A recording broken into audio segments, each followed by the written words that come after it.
Hello everyone, this is Todd Blankenship with RocketStock.com, and today I'm going to show you our Canvas 100 loopable background element pack. There's 100 loopable backgrounds in this pack. We have all these different categories. The sci-fi category is pretty cool. 3D elements, so these are just things that have a cool 3D movement to them. You'll have awards. These are just kind of classy looking things that would be appropriate for perhaps an award ceremony or anything like that. But obviously you can use them for whatever you like. All of these elements are 30 frames per second.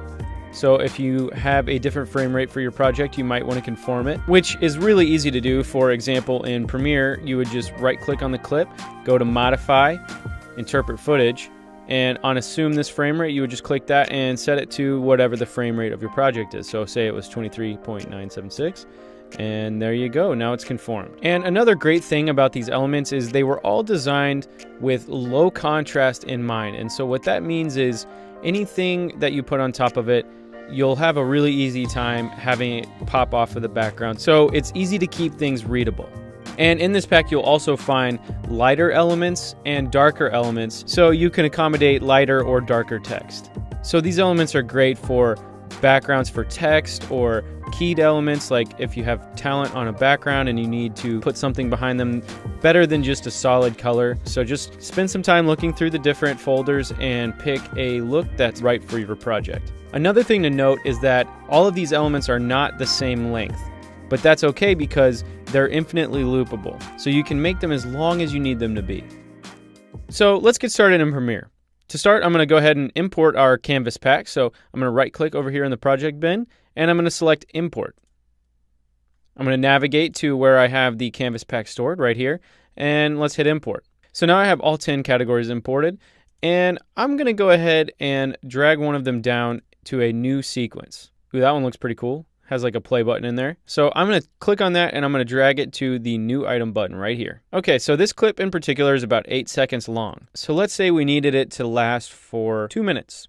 So what I'm going to do is I'm going to select that clip there and I'm going to hold down the Alt key and drag. And what that's going to do is it's going to create another copy. Okay, so you could do it that way, and obviously you can create as many copies as you like. So now you'll see that the ending of this first clip blends with the start of the next one. So you can make this background last for as long as you need. So, you could just keep dragging out copies and copies, copies. Another easy way to do it, might be a little bit quicker, is to just click on the clip, hit Command-C to copy, just skip to the end by hitting the down key, and then hit paste. And then you can just go boom, boom, boom, boom, boom, create as many copies as you need. So if you wanted to add text on top of one of these elements, so I'm just going to come up to the type tool here, and just click in the program window, and I'm just going to type in RocketStock.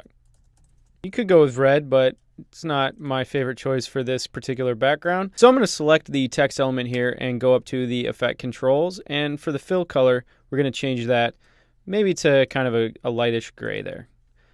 Looks a little bit better. I'm also going to just turn up the kerning a little bit, and you can use the motion controls here to reposition it wherever you like. So another example of how you could use it is, so we have this clip of this fella here on a green screen.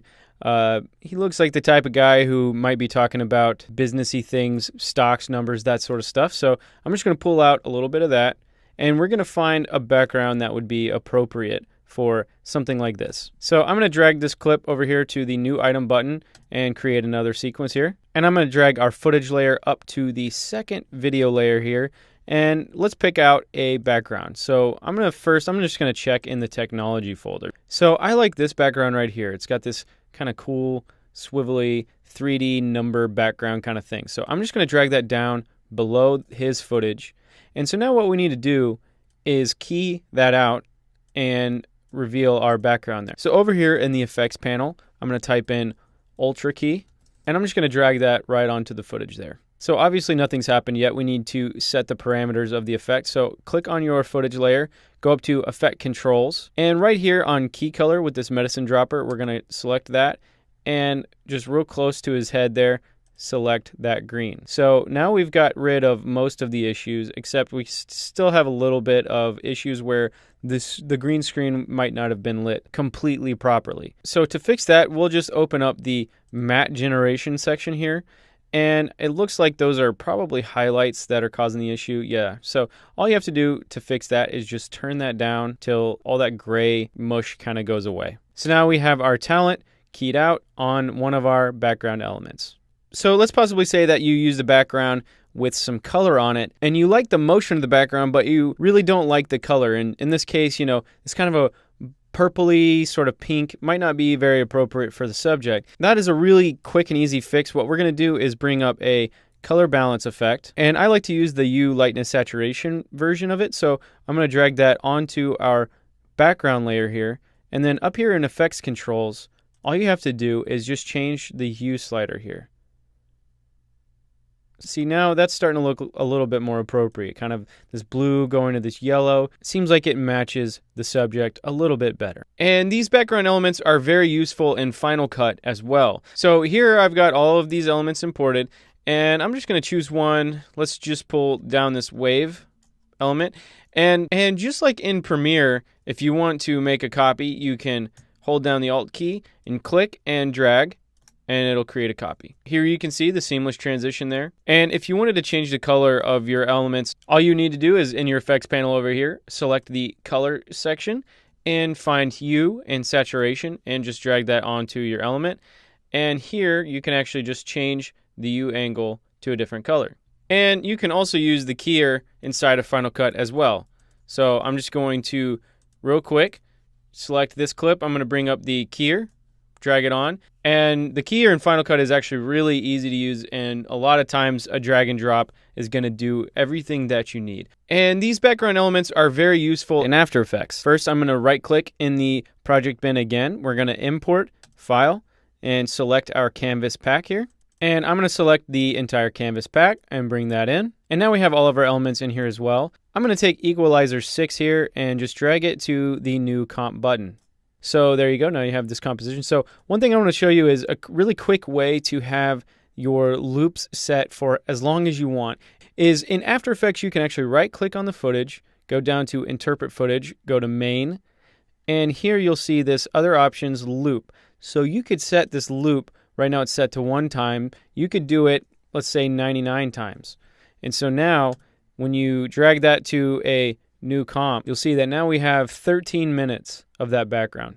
And let's use one of these backgrounds for some keying in After Effects as well. So I'm going to right click on equalizer 7 here, and I'm going to go to interpret footage, main, and I'm just going to change it from 1 time to, let's say, 5 times. So I'll drag that down to a new comp button, and here we go. Now we've got a comp, and it's about 40 seconds of this element here. So I have a shot of this guy here, and he's just kind of talking. So I'm just going to select a little bit of that footage there, and we're going to drag that into our comp. So now we have our talent here on a green background, and we're going to key that out and use our equalizer 7 background. So I'm going to go to Effect, Keying, and we're going to select good old key light. And let's go to the effects settings here and use the eyedropper tool. And I always like to just select right next to their head. It just gives you a good starting point. I'm going to go ahead and turn off this layer. And see, now we can really see what we got going here. And another good thing to do is I like to click here on this little channel selector and set it just to alpha. So now we can really see what we're dealing with. And I'm going to go ahead and drop down the screen matte settings here. And a really quick way to fix this kind of gray mush is to change your clip black. Okay, it's looking better. Looking better. Okay, pretty much gone now. And now we're kind of keying out a little bit of a shirt. So I'm going to turn down clip white, and boom, right there. You can see the alpha is pretty much perfect. So now I can go back to RGB, and we can also turn back on our background layer.